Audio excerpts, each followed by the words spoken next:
एक सलीकामंद और बाशऊर औरत का टाइटल हासिल करने के पीछे और अपने घर को पूरा दिन मेंटेन, वेल ऑर्गेनाइज्ड और साफ सुथरा रखने के पीछे हमारे पूरे दिन की अनथक मेहनत और कोशिशें होती हैं। हम कोशिश करती हैं कि अपने घर में हर एक चीज की एक प्रॉपर स्पेस बनाई जाए, और यही काम अगर हम कम पैसों और सलीके से करें तो ये हमारा एक हुनर कहलाता है। और अगर हम अपने घर को, किचन को और घर के हर कोने को प्रॉपरली मैनेज और ऑर्गेनाइज करके रखती हैं और मोहब्बत से हर चीज़ को संवारती हैं, तो इससे ज़्यादा अच्छी क्या ही बात होगी। आज के व्लॉग में मैं आपके साथ कुछ ऐसी टिप्स और ऐसे काम शेयर करूंगी जो हम पूरा दिन में चलते फिरते दिन में 3 से 4 दफ़ा तो लाजमी ही ये काम हम परफॉर्म करती हैं। तो वीडियो को स्टार्ट करते हैं। अस्सलाम वालेकुम, क्या हाल चाल है और कैसे हैं सब? उम्मीद करती सब खैरियत से होंगे। अल्हम्दुलिल्लाह मैं भी ठीक ठाक हूँ।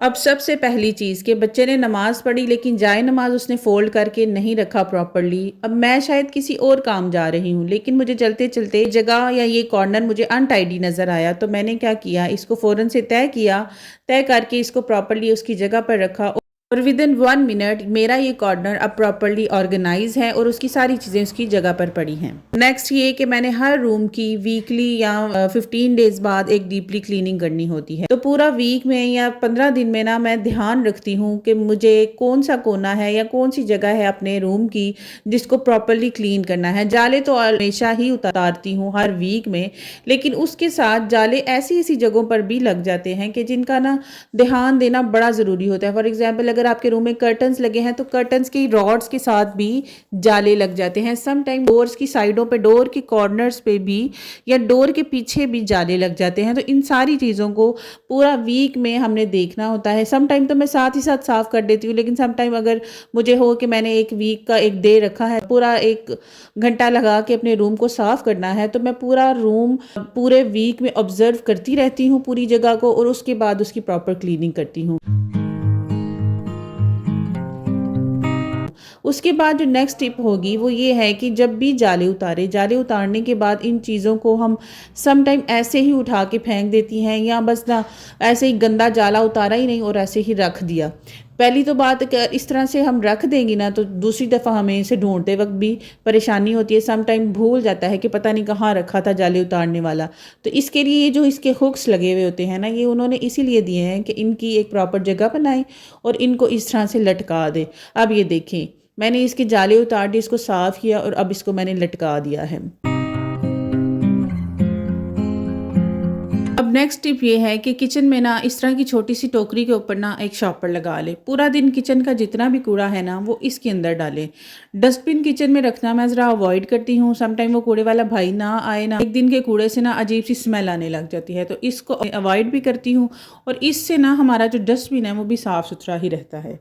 अब बढ़ते हैं अपनी नेक्स्ट टिप की तरफ। जब भी हमने ये मसाले का पैकेट ओपन करते हैं ना, सम टाइम तो ये सारा ही यूज़ हो जाता है, लेकिन मोस्ट ऑफ द टाइम इसमें से कोई ना कोई जो है मसाला बच जाता है। तो इसको इस तरह से ना ओपन ही बॉक्स के अंदर नहीं रखना, बल्कि इसको बिल्कुल लाइट सी हीट के पास लेकर जाएं। जैसे ही ये गर्म हो इसको अपने हाथों से इस तरह से दबा करना बंद कर दें, ठीक है ना। तो इसकी प्रॉपर दोबारा से ना एक सील पैकिंग हो जाती है। इससे मसाला हमेशा ही फ्रेश रहता है। जब भी हम दोबारा इसको चाहे 5 दिन बाद भी यूज़ करें या 10 दिन बाद भी या एक्सपायरी के करीब तक भी यूज़ करेंगे तो ये बिल्कुल फ्रेश रहेगा। दूसरा, जब भी इस बॉक्स को बंद करें ना तो इस तरह से इसके जैसे कान बाहर निकले ना, इस तरह कान बाहर निकले हुए ना अच्छे नहीं लगते ज़रा, जब भी हम अपने ऑर्गेनाइजर्स में रखते हैं ना।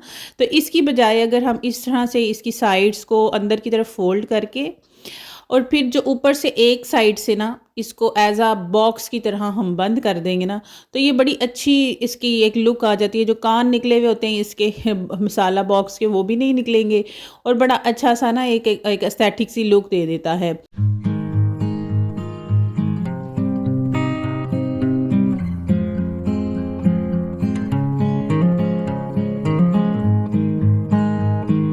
नेक्स्ट टिप ये है कि पूरा दिन में बर्तन तो 2 दफ़ा या 3 दफ़ा प्रॉपरली खाने के बाद धुलते ही हैं, लेकिन बीच में थोड़े थोड़े बर्तन जो इधर उधर से इकट्ठे करके ही हम साथ साथ धोती रहती हैं अपनी ही कन्वीनियंस के लिए।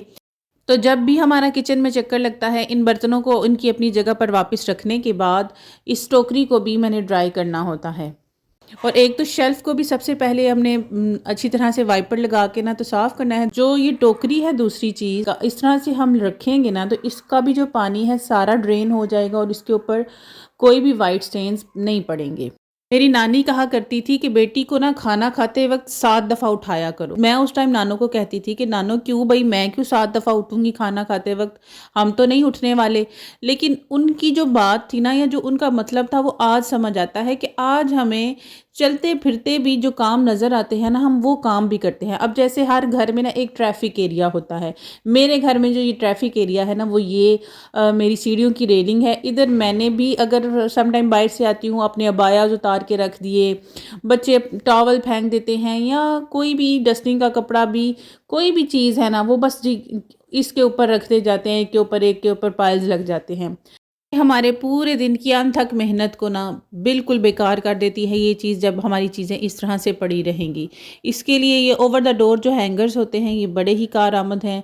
इस तरह मैं अपने डोर के ऊपर मैं इसको लगा के ना, तो अपने अबायास जो डेली वेयर्स के मेरे अबाया हैं, क्योंकि मैं हर 2 दिन में अपना अबाया और स्कार्फ चेंज करती हूँ, तो हर 2 दिन के बाद मैंने अपना अबाया या स्कार्फ में इधर रख देती हूँ। उसके बाद टॉवल भी इधर आ गए, और देखें 2 हुक्स बच गए सारी चीज़ें रखने के बाद, कि यहाँ पर मैं कुछ और चीज़ भी कर सकती हूँ। इसी तरह से जैसे जाले उतारने वाला हमने इसके ऊपर लटकाया था हुक के साथ, इसी तरह अपने झाड़ू को भी इसी तरह हुक के साथ लटकाना है। इसका सबसे बड़ा बेनिफिट, एक तो इनकी शेल्फ लाइफ अच्छी होगी, इधर उधर पड़ी हुई किसी की नज़र में नहीं आएंगी और अच्छी लगेंगी। अब देखें ये मेरा कॉर्नर भी कितना अच्छा साफ सुथरा और ऑर्गेनाइज लग रहा है। अब जैसा कि विंटर्स हैं, तो विंटर्स में रात ज़रा लंबी होती है, और बच्चों को ना खाना खाने के बाद भी है उन्हें किसी तरह तरह के स्नैक्स चाहिए। तो स्नैक्स के लिए जो भी बच्चे क्या करेंगे कि बच्चों ने तो स्नैक्स खा लिए, लेकिन उसके बाद जो हमारा काम है वो बढ़ जाता है कि बच्चों ने जो स्नैक्स के जार्स लिए थे वो उधर ही रख दिए, या चीज़ें जो भी ली उसके लिए उन्होंने वहाँ पर रख दी। अब मैं क्या करने लगी हूँ, मैं उठी हूँ शायद नमाज़ पढ़ने के लिए, वज़ू के लिए, या किसी भी काम के लिए मैं उठी हूँ। मैंने देखा कि ये 4 चीज़ें उठा के किचन में लेके जाने वाली हैं। मैंने उनको उन 4 चीज़ों को पकड़ा और किचन में लेके गई। जो भी बर्तन साथ ही होते हैं ना, उनको साथ ही साथ धो दिया करें। इससे ना हमारे किचन में ना बर्तनों का वो ढेर नहीं लगेगा। अब देखिए मेरे बिल्कुल किचन में बर्तन कोई नहीं है, साफ़ सुथरा किचन है। अब इसी तरह से क्योंकि विंटर्स हैं, तो बच्चों को थोड़ी बहुत ठंड लगती है जिस टाइम पे, तो वो कुछ इस तरह का लाइट सा कंबल या कोई भी चीज़ मांगते हैं। लेकिन ये है कि जब बच्चों ने तो ले लिया, उसके बाद वो चले गए, कहीं खेलने चले गए, या कोई भी काम करने बच्चे चले गए हैं ना, तो उसके बाद ये सारी चीज़ें वैसे की वैसी बिखरी भी पड़ी हैं। और इसकी ड्यूटी किसकी है? हमारी है। हम पूरा दिन में इस तरह के कितने ही काम हैं, और अनगिनत ऐसे काम हैं कि जो दिन में हम शायद हर काम को 10 दफ़ा परफॉर्म करती होंगी। शायद 10 दफ़ा बच्चों के लिए वो ग्लास को उठा के हम वॉश करती होंगी, या शायद 10 दफ़ा ही इस बिस्तर को सीधा करती होंगी, कि अपने घर को ऑर्गेनाइज्ड, मैनेज और खूबसूरत रखने के लिए, और एक बाशऊर औरत का टाइटल हासिल करने के लिए हम कितनी मेहनत करती हैं, इसका अंदाज़ा किसी को हो ही नहीं सकता। एज अ होम मेकर ही ये हम सारी चीज़ें जानती हैं। और जब एक औरत इस तरह की बात करती है ना कि घर के तो काम ही कोई नहीं होते, सिर्फ सफाई करो, बर्तन दो और काम ख़त्म, लेकिन शायद फिर वो उसके बाद अपने घर को बिल्कुल छोड़ देती होंगी। इसी तरह अब अगर बाथरूम की बारी आ जाए, तो बाथरूम को भी दिन में 1 दफ़ा तो प्रॉपर्ली साफ़ करते ही हैं। अगर मैं खुद वज़ू करूँ, तो मेरी तो पूरी कोशिश होती है कि मैं बाथरूम को बिल्कुल भी गीला ना करूँ। सिंक के अंदर ही पैरों को वॉश कर लूँ, ताकि जो वॉशरूम है गीला ना हो। लेकिन बच्चे जब भी वज़ू करते हैं, या अगर वो वैसे भी वॉशरूम में किसी और काम के लिए भी जाएँ, तो वो वॉशरूम को पूरे का पूरा गीला करते हैं। तो ये वाइपर मैंने पूरा दिन इसी में रखा होता है, और जिस टाइम भी मैं वज़ू करती हूँ, मैं वज़ू करती ही अमूमन जब बच्चे कर लेते हैं उसके बाद, ताकि बाद में मैं वज़ू करके वाइपर लगा दूँ। और अगर अभी तक आप वीडियो देख रहे हैं, तो इसका मतलब है आपको वीडियो पसंद आ रही है। अगर पसंद आ रही है तो प्लीज़ मेरे चैनल को लाइक, शेयर और सब्सक्राइब ज़रूर कीजिएगा।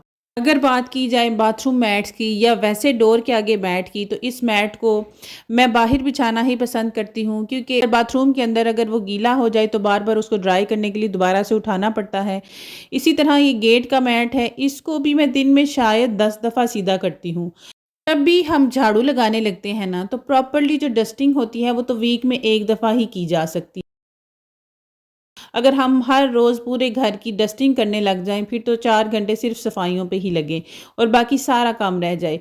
लेकिन एक काम जो मैं डेली करती हूँ, कि जब भी मैंने झाड़ू लगाना है, अपने हाथ में ना मैंने एक ये कपड़ा रख लेना है, ताकि जो सामने सामने की चीज़ें हैं ना, या सामने जो चीज़ें नज़र आ रही हैं, उनको मैं प्रॉपरली साफ़ कर दूँ। अब देखिए ये जाला मुझे नज़र आया, इसको भी मैंने इसी तरह से ना बस साफ़ कर लिया, क्योंकि सफाई करते वक्त मैंने पहले भी कहा है हर कोने का ख्याल रखें। तो ये सारे काम हमने खुद ही करने होते हैं। अब ये जो पोंछा या तपड़ी या मॉप इसको आप कह लें, ये मैंने 2 रखे हुए हैं। पूरे घर पे मॉप लगाने के बाद इस एक को मैं वॉश करके रख देती हूँ और दूसरा जो कि वॉश जो ड्राई होता है, उसको मैं इस तरह से वाइपर पे लगा देती हूँ।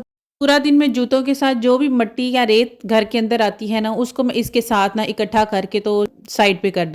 Last but not the least, ये जो हमारे पोने होते हैं या दज्जियाँ या रोटी वाला कपड़ा, इसको भी अच्छी तरह से ड्राई करने के बाद ना मैंने इस तरह से ओवर द डोर हैंगर के साथ एक और हैंगर लगाया है और इसमें मैंने अपने सारे पोने और सारी चीज़ें रखती हूँ। तो बस जी, उम्मीद करती हूँ आपको आज का व्लॉग पसंद आया होगा। अगर पसंद आया है तो मेरे चैनल को लाइक, शेयर और सब्सक्राइब ज़रूर कीजिएगा।